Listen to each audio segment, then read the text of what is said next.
Hello from Lights and Gear. It's time for a flashlight review, and this time we have something sort of seasonal. This is the tip keychain light from Nitecore. I know this light actually came out earlier this year, and I had yet to actually review it, but I have here the winter edition of it, so I thought I'd show that to you, since as we are recording at this time, we are coming into the holiday season. But whatever season you happen to be looking at this video in, now you may not be able to get this particular version, but at least you're looking at the flashlight itself, which of course will be available in standard versions anyway of various colors, I believe. So, be that as it may, it is the tip flashlight. It hasn't changed any except for the presentation in this particular occasion, since it's the winter edition. Nice little tin case it comes in here, a little tin box, so a very wintry look about it. So this particular one makes it good for something around the holiday season as far as gift giving. So anyway, you have the flashlight itself in here, which is 360 lumens at its top output, with a maximum run time of 46 hours on the lowest mode and 74 meters on beam distance. So open up the little box, and in this case they give you a little card, something I suppose to sign. Hey you, here's your new keychain flashlight, use it in good health, kind of thing, ho ho ho, you know.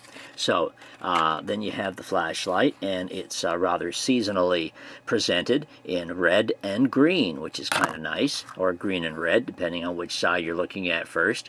And it has the two switches on here with the power on and off, and the mode switch right here, and you have your USB recharging port right here on the side.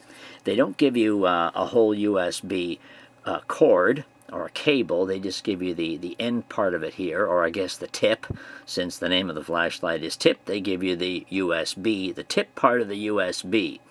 So but of course that'll be a micro USB, and the same as any other. I'll demonstrate that in a moment, and I have a regular USB cord, not that it makes a hell of a hill of beans, but anyway. So elsewhere in the little tin here, additionally you have the instruction manual, which gives all the pertinent information, and here are your run times. Apparently this may also come in a Nitecore version, so that'll change the outputs just a little bit, and of course the tint. But this is the regular standard, sort of like the cool white version, I guess. So you've got 1 lumen with ultra low, and 35 lumens on the medium mode, 150 lumens on high, and 360 on turbo. And 1.5 meters is the impact resistance, and it's also submersible. Let's see, where did it say that? I thought it was here somewhere. Actually, I'm not seeing that. Waterproof? Well, probably you're not going to drop it in water, but it does say it's IP54 rated, which will be the waterproof side of it. IP54. I'm not terribly familiar with that. So anyway, but 1.5 meter impact resistant, and anyway, so there you go. Okay. Yeah, it does pretty much what you want it to do. There are no flashing modes on here, no SOS or strobe. So, okay. Also in here, there somewhere, oh yeah, you get the a couple of little keychain rings here. So, anyway, enough of those preliminaries. Let's turn on the flashlight, and again, all you do is click the power button, and this will be the lowest mode right here. Let me turn off this light. And to turn it on, you just give it one little press, and it turns on. If you want the highest mode, I believe you just hold and press the button. Oh, and then it turns off. Okay, never mind. All right, I know how to do that. Okay, right now we are in... Okay, we're in the lowest mode right now. So, here we go, as we started to do a minute ago. Here's the lowest mode, and I didn't mention the LED, I forgot. It is an XP-G2 S3 LED, I believe. I can double check that in a few moments. but it is a very nice beam. It's very well rounded and doesn't have a terribly hot spot.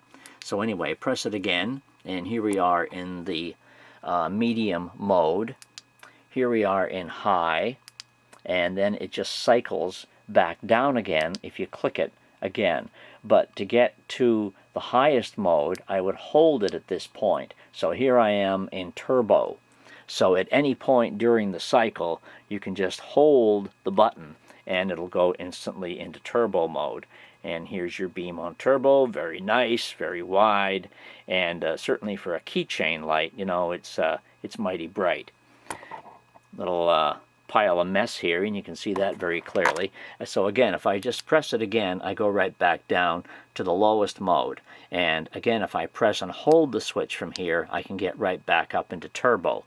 And if I press and hold it from turbo, absolutely nothing happens. I have to just give it one click, and then it goes back down to the lowest mode, because obviously you have to actually push the on-off button in order for it to turn off. Otherwise, pressing the mode button will just keep cycling through all the modes.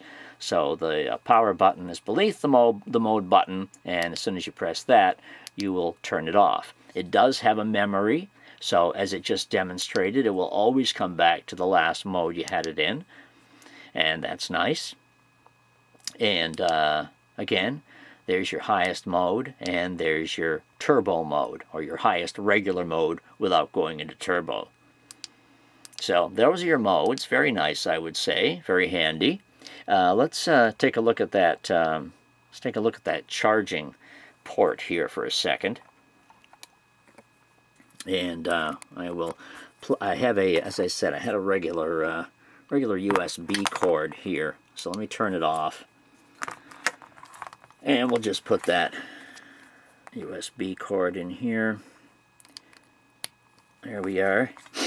And I have a standard USB plug here, regular wall plug. So plug that in, and it doesn't really light up a whole lot. It takes about 2 hours, they say, to charge the battery from depletion, but it does light up a little bit. Let me take this out. Yeah, it does light up a little bit, but not a heck of a lot. Let me turn the light off. There's your red indicator right there to show it's charging, and once that finishes charging, that will turn green. So anyway, that's how it tells you that it's charging. That little light right inside the power button. And again, that'll go green when it's finished. Battery is internal, so you don't need to worry about that. I don't think the battery will probably ever need replacing. And you can use this, or you can use the little tip that they give you, and it'll do the same thing. There's a link below if you want to pick up the tip, and if you want to make it your own, you can click the link below and have a look at the various options available for the light. And if you have any questions or comments, of course, let me know of those in the section below, and we'll discuss whatever comes up. But other than that, that's the flashlight. This is the winter edition. Hope you've enjoyed the video. If you want to try to pick one of these up for your holiday to purchase for anybody, that would make a nice little gift. Thanks for watching. Hope you've enjoyed the video. We'll catch you next time.